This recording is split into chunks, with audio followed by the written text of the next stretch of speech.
Hi, I'm Cheryl Brunette, and today we're going to continue our exploration of wet felting, and we're going to look very closely at some important details.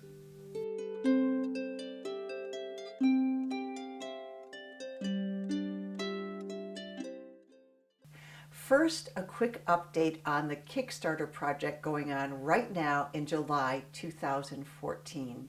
For those of you who have already contributed, thank you so much. I am grateful, but we have a way to go yet.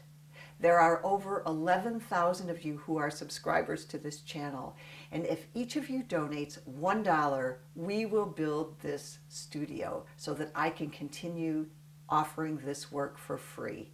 If you could afford to donate $10 or $20, you will not only support me, but you will cover for the people who truly cannot donate and who will never be able to afford DVDs or digital downloads or online classes, and yet who benefit from this work. So thank you very much, and donate now, donate today if you can. And now back to our regular programming, wet felting. Let's go back to a couple of projects that we saw last week.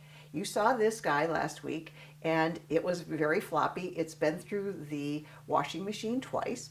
And you saw this guy. He went through 2 more times as well. So this guy is on number 6. But I forgot to tell you how I shape them after they come out of the washing machine.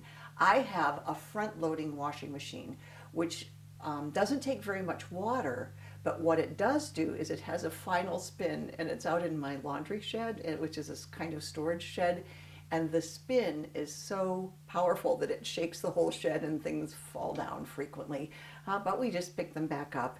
And thus, because it squeezes so much water out, it can crease the felt.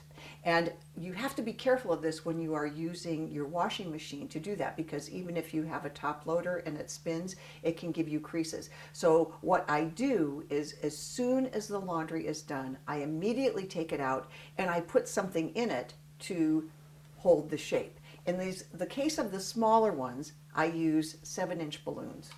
I blow them up. They're not quite entirely circular, but and I'm not going to blow this up for you now because it's really hard for me, but I stretch it, I blow it up, I stick it in there, blow it up a little bit, stick it in, blow it up as much as I can to the right shape, and then tie it off.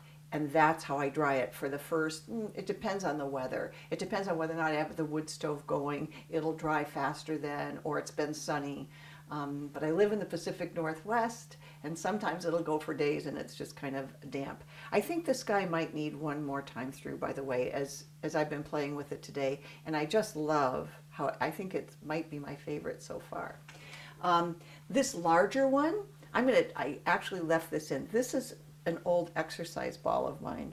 I don't know why it's so dirty looking. There, oh, so I'm pulling this out. I stick the exercise ball in. There it is. Pull it out. And then I blow it up some more.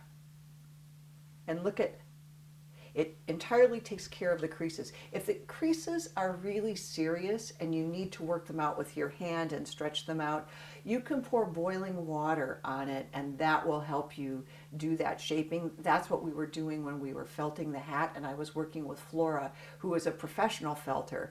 But of course, you have to be very careful when dealing with boiling water.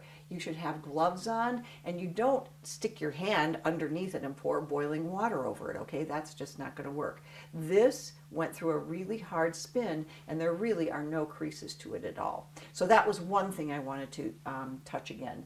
Oh, and I am going to revise my statement about washing machines, because 2 people whom I know have met personally, I even taught for Rob, who are professional knitters, had articles up that talked about fuzz getting in their washing machines. One was the yarn harlot, Stephanie McPhee, and she had to replace the pump in her washing machine at the tune of $300. So that has me rethinking this business. Maybe I just haven't done enough to endanger my washing machine. And Rob, too, he had a strategy. He had a top loader, and he had a strategy when he had the Threadbare Fiber Art Studio, where they would make a ton of felt, but he would stop it and pull out the gunk before it could go through the pump. So I don't recommend it. I found this piece of denim. I'm going to build a bag out of this and use that as my felting. I was afraid that if I used a bag like a pillowcase or something like that, that it wouldn't get enough agitation. It wouldn't move around enough to felt it, but I think that it does. Apparently it does. So that's another project to do. And one more thing. Oh, someone asked me about my rainwater and asked if whether or not the rainwater made it easier for my stuff to felt in cold water in my washing machine. And as it turns out, no, it's just the opposite. It makes it more difficult to felt, and that's what I want to look at in more detail. Let's look at it. This is a pH scale, and we use it to judge the amount of acid or alkalinity in a solution. And 7 is neutral, and it's freshly distilled water, which means it's not well water. It doesn't necessarily have minerals in it, but it also is non-acidic. My water, my rainwater, is up here. It is more acidic. And the ideal circumstance for felting is just slightly on the alkaline side. To use soaps or detergent right in the range of between 7 and 9. We use soap or detergent when felting or scouring wool for 2 reasons. First of all, it's a lubricant, so it helps the fibers rub up against one another. Second of all, it helps to open up the scales. I use frequently a vinegar water, I use apple cider vinegar mixed with water as a rinse for my hair, and that helps to close the scales. And remember, when you are felting, you want to open the scales and have them catch on one another. Some of you will remember I did an episode on identifying mystery fibers, and one of the tests was to put them in household bleach. That totally dissolved the wools. Bleach and wools do not mix. Bleach eats wool. And that's just household bleach. That's not even any kind of industrial stuff. In fact, I found an industrial reference in which the man who was writing it, who was the chemist of a plant, said, "Wool and high alkaline chemicals do not belong in the same room." At an industrial level, that is even dangerous.